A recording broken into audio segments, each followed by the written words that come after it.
जय हिंद दोस्तों, कैसे आप सभी। कल्पाक्षी के इस ऑनलाइन प्लेटफॉर्म पर आप सभी का स्वागत है। आइए शुरू करते हैं हम आज का अपना दूसरा लेक्चर। हम पढ़ रहे थे एमपीपीएससी 2025 प्रीलिम्स। तो देखो, हमने पहले थोड़ा सा पढ़ लिया है मध्य प्रदेश के पड़ोसी राज्य क्या है, कहाँ से लग रही सीमा और अक्षांशीय देशांतर विस्तार। आज हम थोड़ा सा कॉन्सेप्ट पढ़ेंगे जो क्या कभी कभी एमपीपीएससी में से कॉन्सेप्ट पूछे जाते हैं। देखो, मैं आपको बताता हूँ। सबसे पहले हम पढ़ेंगे मध्य प्रदेश की भूगर्भिक संरचना। भूगर्भिक का मतलब क्या होता है कि पृथ्वी के जो अंदर वाली स्ट्रक्चर है वो कैसा है। जैसे मध्य प्रदेश तो हमने देखा है ऊपर से कैसा है, कहाँ पे पर्वत है, कहाँ पे पठार है, कहाँ पे नदियां बह रही है, किंतु उसके अंदर क्या है, वही क्या है, भूगर्भिक संरचना।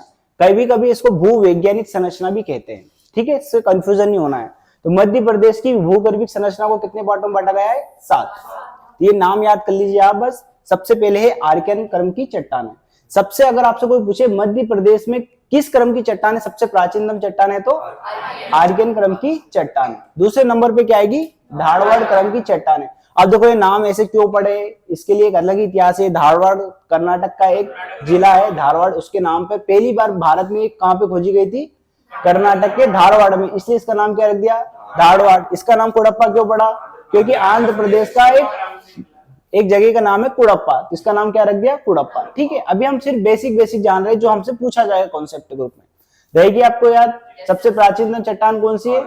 आर्कियन क्रम की चट्टान। अब ये कहां पे पाई जाएगी मध्य प्रदेश में, इसकी भी बात करेंगे। अगर आपसे कोई पूछे धारवाड़ क्रम की चट्टान है किससे बनी, अगर ये पूछ लेती है, इससे ही बनी है। इसी आर्कियन क्रम की चट्टानों के टूटने फूटने से। इसी को हम बोलते हैं अपक्षय अपरदन, या इसी को बोलते हैं मिला के अनाच्छादन। कोई सी भी भाषा आपको दे सकता है वो। तो रहेगी बात आपको याद। इसकी खास बात देखो, ये जो आर्कियन क्रम की चट्टान है, ये जो आर्कियन क्रम की चट्टान है,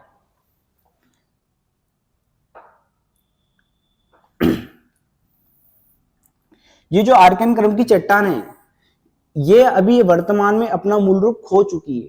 इसके क्या कौन से रूप हमें मिलते हैं? रूपांतरित रूप। कौन से रूप मिलते हैं? रूपांतरित।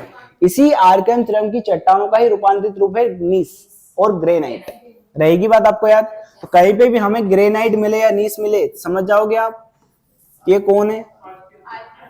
ग्रेनाइट व नीस। हमें यही मिलेगा, जहां पे भी मिलेगा क्या मिलेगा? ग्रेनाइट व नीस। रहेगी बात आपको याद।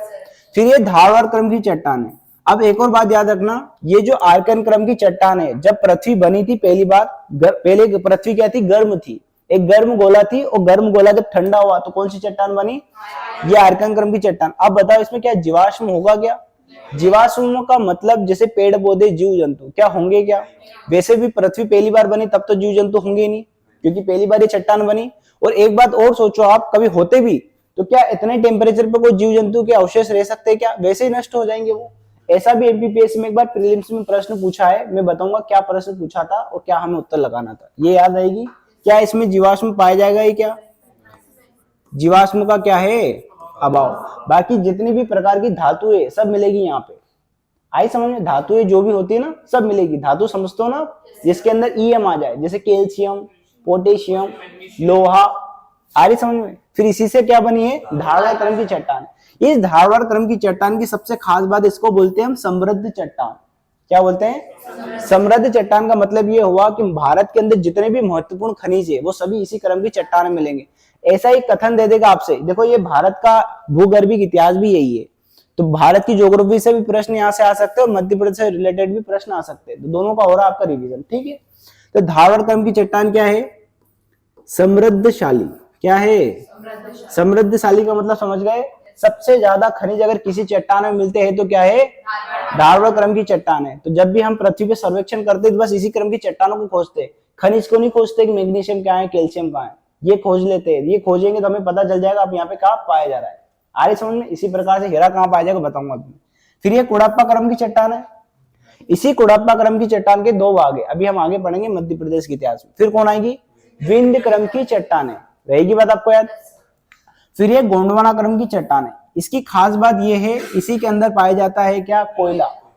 इसी को बोलते हैं जीवाश्म। और एमपीपीएससी में यही एक प्रश्न पूछा गया था कि जीवाश्म किस क्रम की चट्टान में पाया जाता है?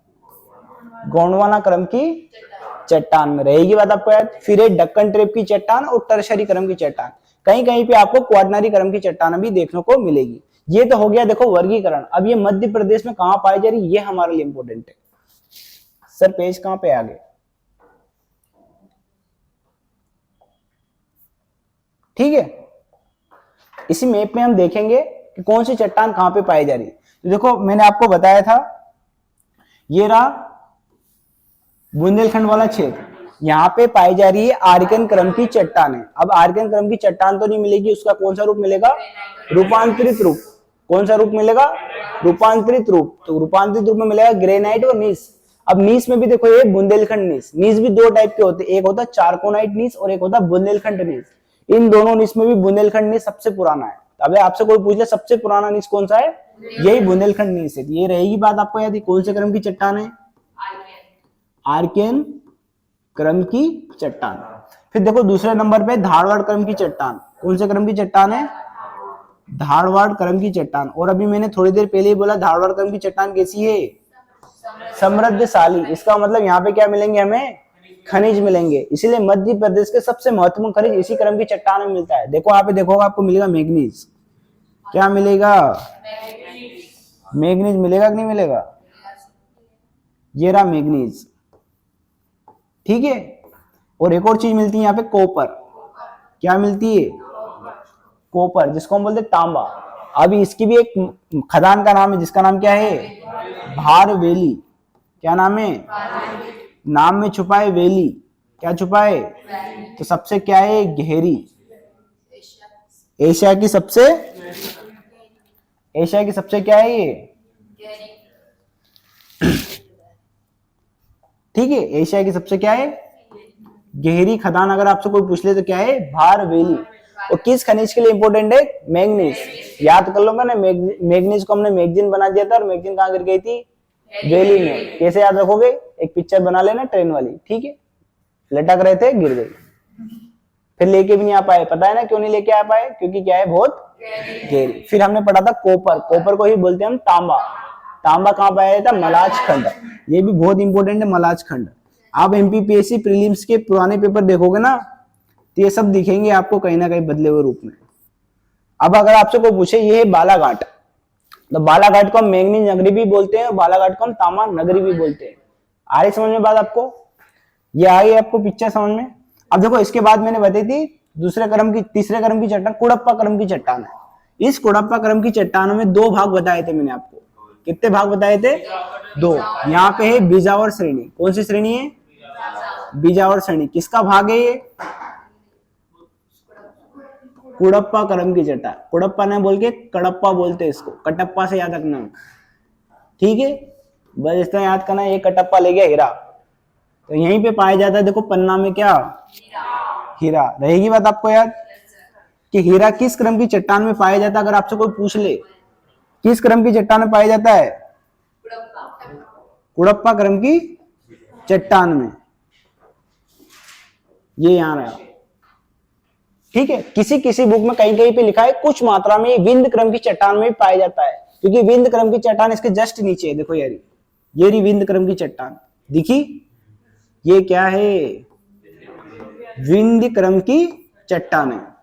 बस ये मैप अगर आपने याद कर लिया तो देखो इससे एक हम नई पिक्चर बनाएंगे। ये क्योंकि एमपीपीएससी में ये कम पूछता है, इसके बाद जो आता है ना वो पूछता है, बच्चे से पूछता है यही है इनडायरेक्ट रूप से, और बच्चा फंस जाता है यहीं पे। देखो कैसे बनाएंगे आप, ये है क्या समझ में? इसके बाद पढ़ा था हमने गोंडवाना क्रम की चट्टान। ये रही गोंडवाना क्रम की चट्टान है। कौन सा क्रम की चट्टान है? और अभी थोड़ी देर पहले ही बताया गोंडवाना क्रम चट्टान की खास बात क्या है? इसी के अंदर क्या पाया जाता है? और अगर आपसे पूछे कि भारत किस लैंड का हिस्सा है, तो किस लैंड का हिस्सा है? गोंडवाना लैंड का हिस्सा है। तो बताओ मध्य प्रदेश किसका हिस्सा है? अंगारा लैंड का, गोंडवाना लैंड का। फिर देखो यही गोंडवाना लैंड, आप सुनो बात, यही गोंडवाना लैंड जो है, ये गोंडवाना क्रम की चट्टान यहाँ पे भी पाई जाती है। और कहाँ पे पाई जाती है? हाँ, ये इस वाले हिस्से में। तो सुनो, मध्य प्रदेश में जो कोयला पाया जाता है वो कहाँ मिलेगा हमें? यहाँ पे मिलेगा एक, तो कहाँ पे मिलेगा? बघेलखंड के पठार में। और एक कोयला कहाँ पे मिलेगा हमें? सतपुड़ा क्षेत्र। ये समझ में आ रही कहानी आपको? ये हमारे खनिज भी हो रहे हैं। क्या हो रहे हैं? खनिज। तो देखो मध्य प्रदेश में ये जो वाला हिस्सा है इसको बोलते हैं मध्य भारत का क्षेत्र। ये मध्य भारत का क्षेत्र, और यहीं पे मध्य प्रदेश का सबसे अच्छा कोयला मिलता है हमें। रहेगी बात, जब हम खनिज पढ़ेंगे तो उसके अंदर कोयला पढ़ेंगे। कोयला मोस्ट इंपोर्टेंट है मध्य प्रदेश में, पता नहीं क्या लगाव है उसको कोयले से, देखो कुछ बताऊंगा मैं आपको। ये आया कोयला समझ में आपको? कोयला कहाँ पाया जाता है? कोयले के भी अलग अलग क्षेत्र है यहाँ पे। तो देखो यहाँ पे कौन सी नदी बह रही है? नदी तो बहुत सारी बह रही है, किंतु इंपोर्टेंट कौन सी है? सोन नदी। तो इसको सोन नदी क्षेत्र भी बोलते हैं। आ रही पिक्चर समझ में? देखो अगर आपने मैप से पढ़ोगे ना तो आपको सारी चीज समझ में आएगी, बुक से कितना भी पढ़ लो आप। कौन सी नदी बह रही है? सोन नदी। तो सोन घाटी क्षेत्र बोलते हैं इसको, रही बात आपको याद। फिर देखो ये वाला क्षेत्र, इसको सतपुड़ा कोयला क्षेत्र भी बोलते हैं। और यहाँ पे जो इंपोर्टेंट नदी है वो पेंच, क्योंकि ये पूरा वाला क्षेत्र आ जाएगा, तो पेंच घाटी क्षेत्र भी इसको हम बोलते हैं। रहेगी बात आपको याद। नर्मदा घाटी मत लगा के आ जाना, ये नर्मदा के नीचे वाला पड़ रहा है सतपुड़ा, नर्मदा तो ऊपर है। रहेगी बात आपको याद। फिर देखो इस विंध्याचल के बाद कौन सी क्रम की चट्टान पढ़ ली हमने? गोंडवाना। गोंडवाना के क्रम के बाद कौन आ गई? दक्कन ट्रेप। तो देखो ये रहा दक्कन ट्रेप। अब सुनना, सबसे खास बात यही है, ये क्या है? दक्कन ट्रेप की चट्टान, ये याद रहेगी। और ये दक्कन ट्रेप की चट्टान कैसे बनी थी आपको पता है? कि ये जो भारत है, ये भारत है, ये भारत के ईस्ट वाले हिस्से में हुआ था दरारी उद्भेदन। क्या हुआ था? ज्वालामुखी का क्या हुआ? दरारी उद्भेदन। तो यहां से निकला लावा, और लावा के साथ था वो अम्ली की छारी, छारी था। छारी लावा होता है पतला, तो फैल जाएगा। अगर वही होता अम्ली तो यहाँ पे आज क्या मिलता आपको? पर्वत। ठीक है मैडम। तो लावा छारी था इसलिए फैल गया, तो इसी से क्या बना है? पठार। इसीलिए आपने सुना होगा डक्कन का पठार। डक्कन का पठार काली मिट्टी का सबसे बड़ा स्रोत है। अब सुनना बात, इसी डक्कन क्रम की चट्टान के टूटने फूटने से ही क्या बनती है? बेसाल्ट चट्टान। ये याद रखना आपको। इसी डक्कन टाइप की चट्टान को, सेल को ही क्या बोलता हूं मैं? बेसाल्ट चट्टान। क्या बोलता हूं? बेसाल्ट चट्टान। रहेगी बात आपको याद। तो ये बेसाल्ट चट्टान कहां पे? यहीं पे मिलती है। अब देखो इसके बाद ही हम पढ़ेंगे मध्य प्रदेश का भौतिक विभाजन। तो देखो भौतिक विभाजन को, फिजिकल डिवीजन को कई नाम से जानते हैं। एक इसको बोलते हैं प्राकृतिक विभाजन, इसको बोलते हैं भौतिक प्रदेश, कहीं कहीं बोलते हैं भौगोलिक प्रदेश, कहीं कहीं बोलते हैं भू आकृतिक प्रदेश, भू आकारिकी प्रदेश, कुछ भी बोले, भूमि के ऊपर की बात चल रही है अभी। तो बस खाली भूगर्भिक और भूवैज्ञानिक ये दो चीज याद करना, उसके बाद कुछ भी पूछे तो क्या आ जाएगा? भौतिक। और यहीं से एमपीपीएससी प्रश्न पूछता है, उसी को आज हम समझेंगे कॉन्सेप्ट के रूप में। बढ़े आगे, इसमें कोई दिक्कत आपको? ठीक है, सब लिखा लिखा मिलेगा आपको, लिखने की टेंशन नहीं लेना। इसकी आत्मा जगी, देखो जगी, देखो ये जगी, बाद में जगती थोड़ी देर बाद। ये मध्य प्रदेश का क्या पढ़ रहे हैं? भौतिक विभाजन। तो मध्य प्रदेश को सामान्य रूप से 3 भागों में बांटा गया। कितने भागों में बांटा गया?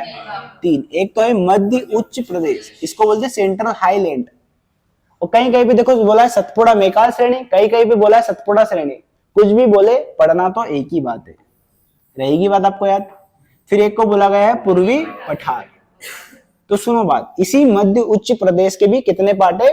5 पार्ट है। इसके कितने पार्ट है? 3। कितने पार्ट है? इसको अलग से पढ़ेंगे। मध्य प्रदेश की जो पर्वत श्रेणियां हैं, क्या करेंगे? उसको अलग से भी पढ़ेंगे हम, साथ में पढ़ेंगे। 3 पार्ट है इसका। तो देखो इधर वाला पार्ट क्या कहलाएगा? पूर्वी। अरे पूर्वी, बीच वाला मध्य, और इधर वाला पश्चिमी। उसको भी अलग अलग नाम से हम जानेंगे, अभी में पढ़ेंगे। फिर ये क्या है? पूर्वी पठार। ये क्या है? बघेलखंड का पठार। ठीक है दोस्तों, इसमें कोई दिक्कत आपको? अब देखो एक मैप दिखाया हमने, ये मैप है। ये मैप सबसे अच्छा है 3D में, इसको याद करो बस। मध्य प्रदेश के जितने भी प्रश्न आएंगे यहीं से बन जाएंगे आपके। तो देखो ये रहा मालवा का पठार। देखो ये मैंने बताया आपको पूरा, देखो यहां से दिख रहा है आपको, ये है मध्य उच्च प्रदेश। दिख रहा है? आंखें खोलो, खुली आंखें। ये क्या है? मध्य उच्च प्रदेश। क्यों बोल रहे हैं मध्य उच्च प्रदेश? ऊंचा हुआ भाग। तो मध्य क्यों बोल रहे हैं? इंडिया के बीच में, मतलब आप सब समझदारी हो, गधे कोई भी नहीं है यहाँ पे। अरे भारत के मध्य में इसलिए मध्य बोल रहे हैं। ऊंचा वाला पठार है, पठारी वाली भाग है, इसलिए क्या रहे बोले मध्य उच्च प्रदेश। अब सुनो बात, मान लो कोई ये नहीं बताता, मैं आपको बता रहा हूँ कॉन्सेप्ट के रूप में। जैसे पूछता मध्य प्रदेश में सबसे ज्यादा क्या पाया जाता है? सबसे पहला ऑप्शन है पर्वत, फिर है पहाड़ियां, फिर है पठार, फिर है नदियां। क्यों? क्योंकि देखो यही देखो, तो कॉमन सेंस लगाना है आपको, कॉमन सेंस लगाना। हर चीज जरूरी नहीं हम पढ़ के जाए, अगर आपने कॉमन सेंस लगाया वहां पे ऑप्शन देख के कॉमन सेंस लगाया, अच्छा पर्वत देख लो, पर्वत तो यहीं पे, पठार देख लो तो वो पठारी पठार तो है सब दूर, सतपुड़ा पठार भी है, पता है आपको, पर्वत के अंदर भी पठार है। अरे हे, ठीक है, आई समझ में बात। तो सबसे ज्यादा क्या फैला हुआ है, पठार। फिर दूसरी बात देखो, सबसे पहले तो हमने मध्य उच्च प्रदेश के कितने पार्ट पढ़े, 5।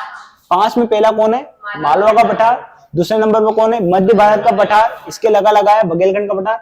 बस इतना सा ध्यान रखना कि इस बघेलखंड के पठार में ये जो दतिया वाला हिस्सा है, ये किसके अंदर आता है, बुंदेलखंड के पठार के अंदर। ये याद रखना है, क्योंकि बहुत सारे बच्चे क्या करते हैं, पूरे को निपटा देते हैं।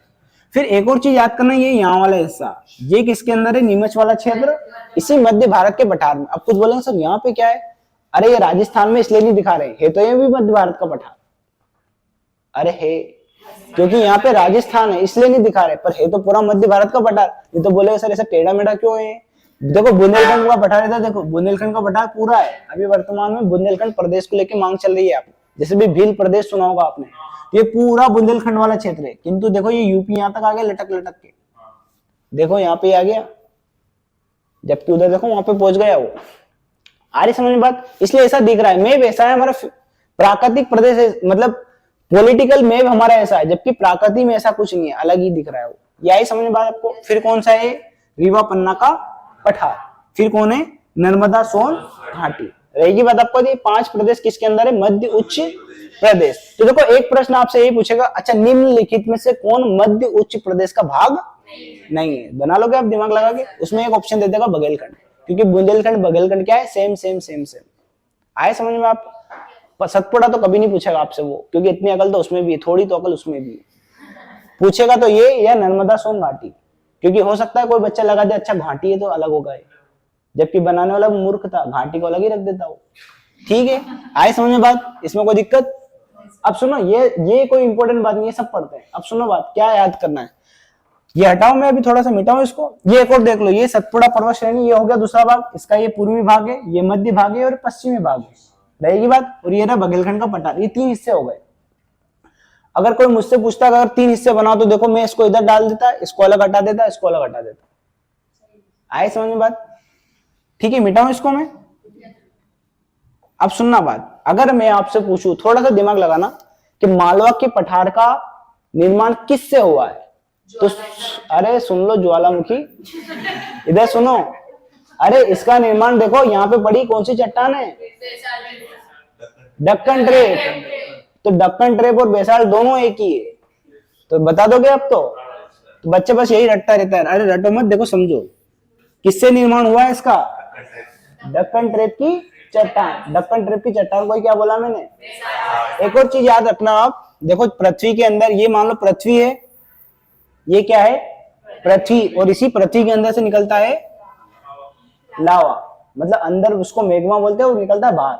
आप मुझे बताओ, क्या अंदर भी मैग्मा जमता है क्या, बस इतना बता दो मुझे, आप मान जाऊंगा। अरे अंदर भी तो जमता है, तो जब अंदर जमता ना मैग्मा, इसी को बोलते हैं क्या, ग्रे नाइट।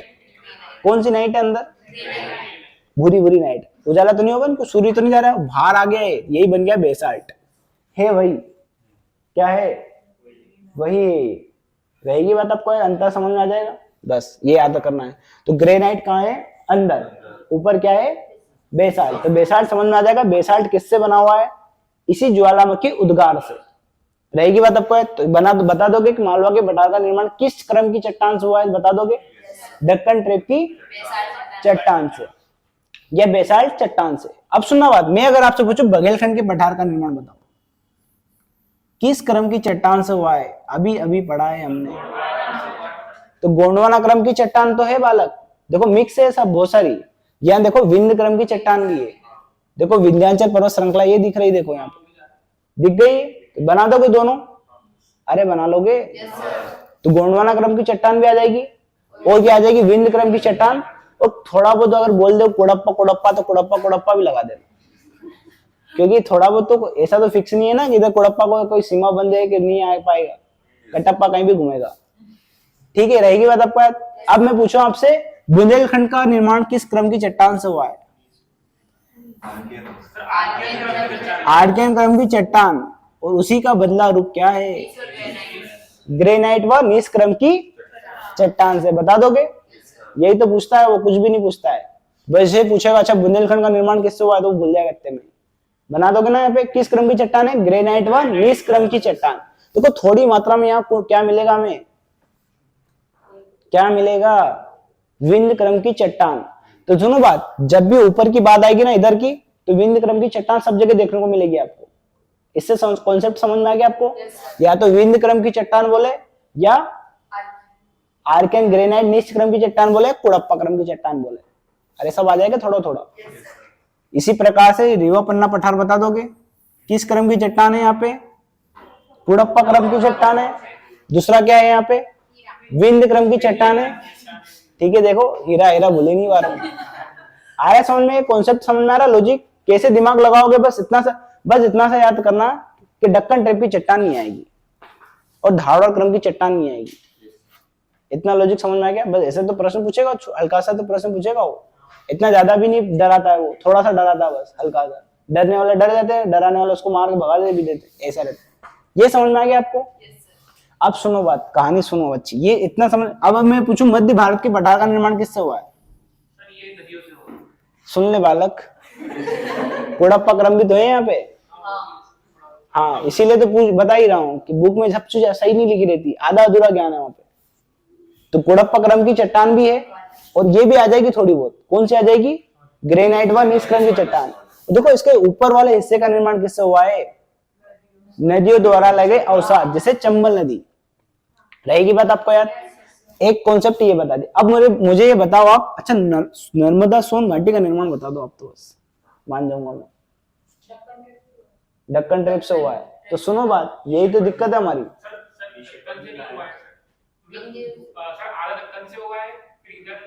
तो देखो इधर देखो, इधर मेप इसीलिए बनाया हमने। देखो आधा हिस्सा देखो कहाँ आ रहा है, ये दक्कन ट्रेप है इधर। तो देखो आधे हिस्से, पश्चिमी हिस्सा, ये आधा मतलब पश्चिमी हिस्से का निर्माण किससे हुआ है? दक्कन ट्रेप की चट्टान से। तो पूर्वी हिस्से का निर्माण किससे होगा? ये ले लेना, विंध्याचल क्रम की चट्टान। रहेगी बात आपको? इसी प्रकार से मैं पूछू सतपुड़ा का निर्माण किससे हुआ है? तो पश्चिमी भाग का निर्माण और पूर्वी भाग का निर्माण। अरे विंध्याचल भी आएगा, और अरे सतपुड़ा क्रम क्या है? धारवाड़ क्रम की चट्टान। चाय वाय पी के आए हो कि ऐसे में ही हो? भी लॉजिक समझ में आ रहा है? देखो खाली एक याद करना है, भूगर्भिक संरचना, जो कि देखो मध्य प्रदेश कितना पागल बना रहा है सबको, वही सिलेबस में नहीं दिया उसने। देखो सिलेबस उठा के। ठीक है, अब सुनो बात, हम यहीं पे मिट्टी भी पढ़ेंगे। सुनो बात क्या पढ़ेंगे? मिट्टी कहाँ है? मिट्टी जगी, इसकी आत्माग्नि जगी। ये तो देखो सब डाटा है, ये रही मिट्टी, देख लो मिट्टी। हट जा बालक, मिट्टी देख लो आप। अब सुनो बात, ये तो सबको पता है मध्य प्रदेश में 5 प्रकार की मिट्टी पाई जाती है। ठीक है, ये रही देखो काली मिट्टी। बताओ कहां कहां पहुंचा दी उसने साधारण काली मिट्टी। ये मान लो जनरली ये काली मिट्टी है। ठीक है, मालवा को बैठानी मैडम, सब कुछ है इसमें। ये काली मिट्टी। अब सुनो बात, अगर मैं पूछूं आपसे काली मिट्टी का निर्माण किससे हुआ है, तो आगे समझ में। तो बेसाल चट्टान नहीं, कौन आएगी? दक्कन ट्रेप की सेल समूह व बेसाल चट्टानों के टूटने फूटने से। रहेगा दिमाग में याद? अभी काली मिट्टी को भी 3 भागों में बांट दिया, एक साधारण काली, एक गहरी काली और एक छिछली काली। ये कहाँ कहाँ पाई जाती है ये तो आपको सबको पता है, कितने कितने परसेंट में पाई जाती है ये भी पता है, पर कैसे निकला वो समझ में आ गया। टूटना फूटना कौन सा हो रहा है? जब भी टूटना फूटना बोले बस पृथ्वी के अंदर घुस जाना, घुस जाओगे। अब देखो ये लाल पीली मिट्टी, इस लाल पीली मिट्टी का निर्माण किससे हुआ है? बताओ। लोहे के। अरे वही ग्रेनाइट और चट्टानों से हुआ है इसका निर्माण। आए समझ में बात? जो ग्रेनाइट चट्टान होती है ना, उससे उसी का निर्माण हुआ है। ये लाल क्यों है वो अलग बात है। जैसे काली मिट्टी काली क्यों है, तो सीधी सी बात है, उसके अंदर क्या है? लोहा अधिक। और लोहा नहीं बोलेगा आजकल, वो आज बोलेगा वो टिटेनिफेरस मैग्नेटाइट। मैग्नेटाइट लोहे का एक अयस्क है। देखो नाम में छुपा है मैग्मा। मैग्मा मतलब पृथ्वी के अंदर से आया, पृथ्वी के अंदर से क्या आएगा? लोहा ही आएगा निकल के। तो लोहा क्या है इसमें? अधिक। और जब यही लोहा किससे रिएक्शन कर लेगा, जल से रिएक्शन कर लेगा, तो इसी का बन जाएगा ऑक्साइड। इसी को बोलते हैं लोह ऑक्साइड। लोह ऑक्साइड का भी नाम है फेरिक ऑक्साइड। तो फेरिक ऑक्साइड के कारण रंग क्या हो जाता है, लाल। और जब ये फेरिक ऑक्साइड और जल में डूब जाता है तो देखो पीला पीला दिखने लगता है। तो लाल पीली मिट्टी रहेगी। बात आपको याद, किससे निर्माण हुआ ये बता दोगे आप, बता दोगे। अब देखो ये बताओ, ये मिश्रित मिट्टी, तो देखो हमें पढ़ा है मिश्रित मिट्टी 3-4 चट्टान मिल गई यहाँ पे, मिल गई कि नहीं मिल गई, इसीलिए क्या है ये मिश्रित मिट्टी। अब मिश्रित मिट्टी का एक और नाम है, क्या है एक और नाम, लाल काली मिट्टी। देखो इधर से लाल है, इधर है काली, बीच में मिल गई लाल काली मिट्टी, रहेगी बात आपको याद। फिर देखो ऊपर है, देखो जलोढ़ मिट्टी। तो जलोढ़ मिट्टी क्यों बोल रहे, क्योंकि इसका निर्माण किससे हुआ है, नदियों द्वारा लाए गए अवसादों से, रहेगा लॉजिक याद। कभी भी किसी भी प्रकार की मिट्टी का निर्माण अगर आपसे पूछ लेगा तो बता दोगे दिमाग लगा के, ठीक है। फिर से आ जाते हैं हम अपने पीछे, आ जाते हैं जहां पे हम थे। ये आ गया समझ में आपको। अब यही देखना है आपको अच्छे से। अब इसके बाद हम पढ़ेंगे मध्य प्रदेश की पर्वत श्रृंखला। ये भी बहुत इंपॉर्टेंट है हमारे लिए, क्योंकि यहां से भी प्रश्न पूछता है, कभी कभी पूछ लेता हो कॉन्सेप्ट के रूप में। देखो मैं बताऊंगा कैसे। और आज के बाद कभी भी पूछेगा नदी का उद्गम स्थल, आप बता दोगे आंख में क्या है नदी का उद्गम स्थल, ठीक है। किसी को पागल कैसे बनाते हैं देखो इधर बताऊंगा। आप सुनो बात, देखो ये रही विंध्याचल पर्वत श्रृंखला। क्या है ये रही विंध्याचल। दिखी, बोलो नहीं दिखी, दिख गई तो बस। तो फिर ये विंध्याचल। अब देखो इस विंध्याचल के भी 3 पार्ट है। कितने पार्ट है, एक तो ये विंध्याचल खुद है, आपको पता चल गया कहां पे है ये, मालवा का पठार लगभग। फिर देखो एक और इसकी श्रेणी है भांडेर पर्वत श्रेणी, और इसी का हिस्सा है कैमूर पर्वत श्रेणी। देखो कैमूर यहाँ पे नहीं है, ये बिहार तक पहुंच गया है। कहां तक पहुंच गया है, चीन कौन बोला था अभी, अरे कहां तक पहुंच गया है, बिहार में। इसी विंध्याचल पर्वत श्रृंखला को ही क्या बोलते हैं हम, कैमूर पर्वत श्रेणी बोलते हैं। रहेगी बात आपको, लॉजिक याद रहेगा, बस इतना याद कर लो। इसी विंध्याचल के 3 पार्ट है। ये कौन सा पार्ट हुआ, पूर्वी, ये मध्य और ये पश्चिमी। कौन कहां पर है ये भी बता सकते हो आप। फिर देखो ये है सतपुड़ा, ये क्या है, तो देखो सतपुड़ा इधर तक भी फैला हुआ है, गुजरात में और मध्य प्रदेश में, यहां तक फैला हुआ। इसी का नाम है राजपीपला। क्या नाम है, राजपीपला। अभी आगे भी पढ़ेंगे हम फिर से, अब ये देख लो, ये है राजपीपला। और ये जो बीच वाला हिस्सा है इसी का नाम क्या है, महादेव पर्वत श्रेणी। क्या नाम है इसका, महादेव पर्वत श्रेणी। और ये जो दिख रहा है ये क्या है, मैकाल पर्वत श्रेणी, मैकाल पर्वत श्रेणी। अब सुनना बात अच्छे से, ये विंध्याचल है और ये क्या है, सतपुड़ा। अब मेरी बात बताओ, इसके बाद हम पढ़ेंगे जैसे नदियां, नदियों का उद्गम स्थल। तो सुनो, मध्य प्रदेश की अधिकांश नदियां यहां से निकल रही है और कहां पे जाके बह रही है, उत्तर की तरफ जाके बह रही है। इससे एक तो ये पता चला हमें कि मध्य प्रदेश की जो नदियां हैं वो कहां पे बह रही है, उत्तर से उत्तर पूर्व की तरफ। कहां पे बह रही है, उत्तर से, मतलब मध्य से कहां बह रही है, उत्तर पूर्व की तरफ। इससे ये पता चला कि मध्य प्रदेश का ढाल कैसा है, उत्तर पूर्व की तरफ। अब मैं पूछूं आपसे, बताओ बेतवा नदी कहां से निकल रही है, तो कहां से निकल रही है, अरे कुमरा गांव, इधर आ जा। यही तो आप लोगों की दिक्कत है, कुमरा गांव पूछते हो। सुनो बात, विंध्याचल पर्वत श्रृंखला से निकल रही है।